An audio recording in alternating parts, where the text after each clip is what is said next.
Hey what's up everybody, कैसे हो आप सब। वीडियो को लाइक करो, शेयर करो और सब्सक्राइब करो।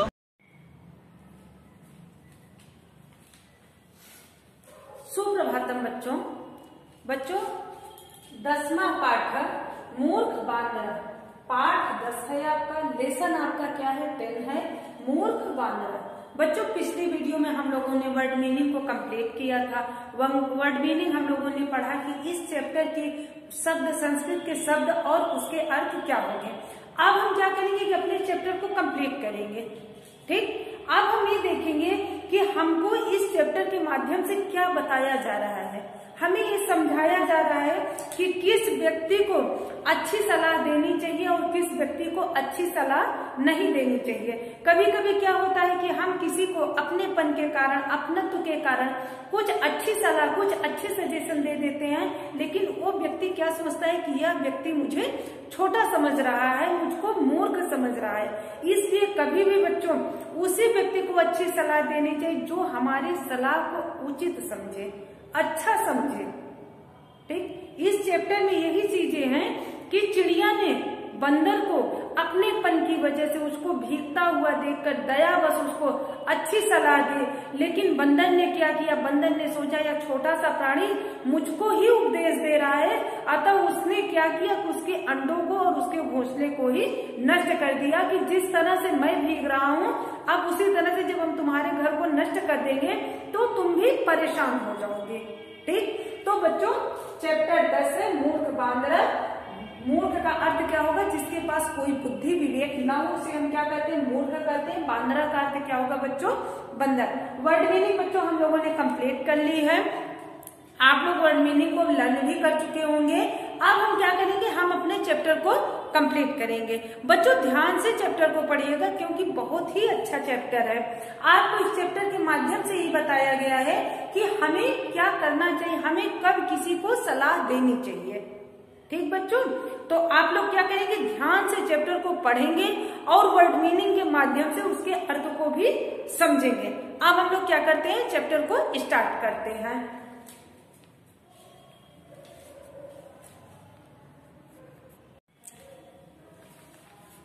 तो बच्चों सबसे पहले आप अपने चैप्टर में देखेंगे कि एक पक्षी अपने घोंसले में शांति पूर्वक सुख से बैठा हुआ है, वर्षा हो रही है, एक बंदर नीचे क्या कर रहा है, भीग रहा है।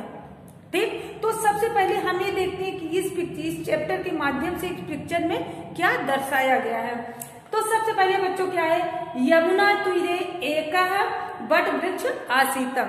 यमुना तीरे का क्या अर्थ होगा, यमुना के किनारे, एका का अर्थ हो जाएगा एक, वट वृक्ष का अर्थ हो जाएगा बरगद का पेड़, आसीतम का अर्थ हो जाएगा था। ठीक, यमुना के किनारे एक वट वृक्ष था। तस्मिन् वृक्षे स्वपरिश्रमेण निर्मितेषु नीडेषु खगा सुखेन औषधम। ठीक, तस्मिन् मतलब उस वृक्षे मतलब वृक्ष पर, स्वपरिश्रमेण, स्व का अर्थ होगा अपनी परिश्रम, खुद की परिश्रम, स्वपरिश्रमेण मतलब खुद की परिश्रम से, बिना किसी के हेल्प लिए, बिना किसी की मदद के, स्वपरिश्रमेण निर्मितेश, निर्मितेश का अर्थ क्या होगा बच्चों, निर्माण करना।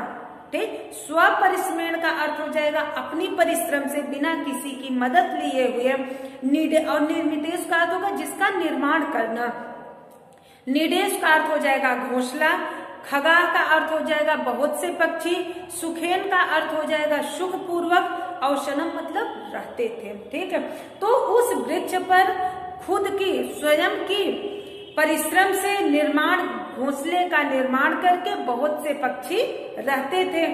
तत्र वृक्ष तले कश्चिदम वानरा अपि औषधम। तत्र का अर्थ हो जाएगा उस वृक्ष तले मतलब वृक्ष के नीचे, कश्चिदम कहीं से, वानरा बंदर, अपि का अर्थ हो जाएगा भी, औषधम का अर्थ हो जाएगा रहता है। ठीक, तो कहीं से उस वृक्ष के नीचे कहीं से एक बंदर भी रहता था कि एकदा वानर जल वृष्टि जलेन अतीव आर्द्रा कंपितम च अवभतम। ठीक, अवभतम। ठीक, एकदा का अर्थ हो जाएगा एक बार, वानरा का अर्थ हो जाएगा बंदर, वृष्टि जले, वर्षा के जल से, अतियों का अर्थ हो जाएगा अत्यधिक, बहुत अधिक। आर्द्रा का अर्थ क्या हो जाएगा बच्चों? भीग कर, गीला एकदम होकर। कंपिता, कांपने लगा। ठीक, च औषधम, ठीक, कांपता हुआ आया। मतलब एक बार कहीं से मतलब एक बार वह बंदर वर्षा के जल से अत्यधिक भीग कर कांप रहा था। ठीक, शीतेन कंपानम त वानरा खगा औदनम। ठीक, शीत से, अत्यधिक ठंड से कपकपाते हुए उस बंदर को जब पक्षी ने देखा तो पक्षी ने कहा। ठीक, जब किसी को आप, जैसे कोई व्यक्ति थोड़ा सा लापरवाही से चल रहा है, उधर देख के चल रहा है, अगर उस व्यक्ति को चोट लग जाएगी तो आप उसको कहेंगे एक दया की भावना से कि आपको देख के चलना चाहिए, लेकिन वह व्यक्ति क्या करेगा? आपके सजेशन को फॉलो न करके कहेगा अच्छा आप खुद देख के जाइए। ठीक, तो वही कंडीशन यहाँ भी होती है कि उस पक्षी ने दया भाव से जब उस बंदर को ठंड से, अत्यधिक शीत से कांपते हुए जब देखा तो उस पक्षी ने उस बंदर से कहा। ठीक, अब बच्चों हम देखेंगे कि पक्षी ने बंदर से सहानुभूति बस क्या कहा।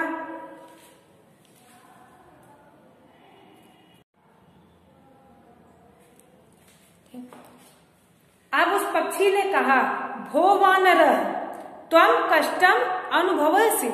हे बंदर, आश्चर्य पूर्वक शब्द में भो वानरा का अर्थ हो गया हे बंदर, तुम कष्टम अनुभवसि, तुम्हें कष्ट का अनुभव नहीं हो रहा है, तुम कष्ट का अनुभव कर रहे हो न। तुम कथम गृहस्थ निर्माण न करोषि, तुम क्यों। अब पक्षी क्या कर रहा है? बंदर से प्रश्न कर रहा है। पहले तो उसने बताया कि हे बंदर, तुम्हें कष्ट का अनुभव नहीं हो रहा है, तुम कथम, तुम क्यों, गृहस्थ, घर का, निर्माण न करोष, तुम क्यों अपने घर का निर्माण नहीं करते हो। क्योंकि पक्षी तो बिना किसी की मदद लिए हुए अपने घर का निर्माण करते हैं। आप लोग अपने आस पास में अगर कोई पेड़ हो तो आप लोग देखेंगे कि बसंत ऋतु जैसे ही खत्म होती है, पक्षी क्या करते हैं? छोटे छोटे पत्तियों को, तिनकों को जोड़ जोड़ के बारिश का उन्हें आभास होते ही वो अपने घर का निर्माण कर लेते हैं। तो वही पक्षी बंदर से भी पूछता है कि तुम घर का निर्माण क्यों नहीं करते हो। स वानर एतत्म श्रुत्वा अचिंत्यत, वह बंदर यह सुनकर अत्यधिक क्या हो गया? क्रोधित हो गया। ठीक, अहो एति क्षुद्रा खगा मां निंदते, मतलब अहो मतलब एकदम आश्चर्य से, क्रोध से भर जाता है और कहता है अहो यह बंदर, एते यह, क्षुद्रा छोटे छोटे पक्षी, खगा पक्षी, माम मतलब मुझको, मेरी, निंदते मेरी निंदा करते हैं। बंदर उनके पूछने के भाव को एकदम गलत सोच के कहता, अपने मन में विचार करता है कि अब ये छोटे छोटे पक्षी भी मुझे सीख देंगे या मेरी निंदा करेंगे।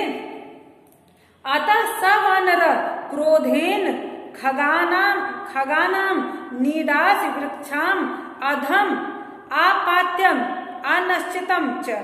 ठीक, अतः अंत में, ठीक, स वानर उस बंदर ने क्रोधेन क्रोध से, खगानाम उन पक्षियों के, नीडानी घोंसलों को, वृक्षातम वृक्ष से, अधा का अर्थ होगा जाएगा नीचे, आपात्यतम अनिश्चितम च नीचे फेंक दिया।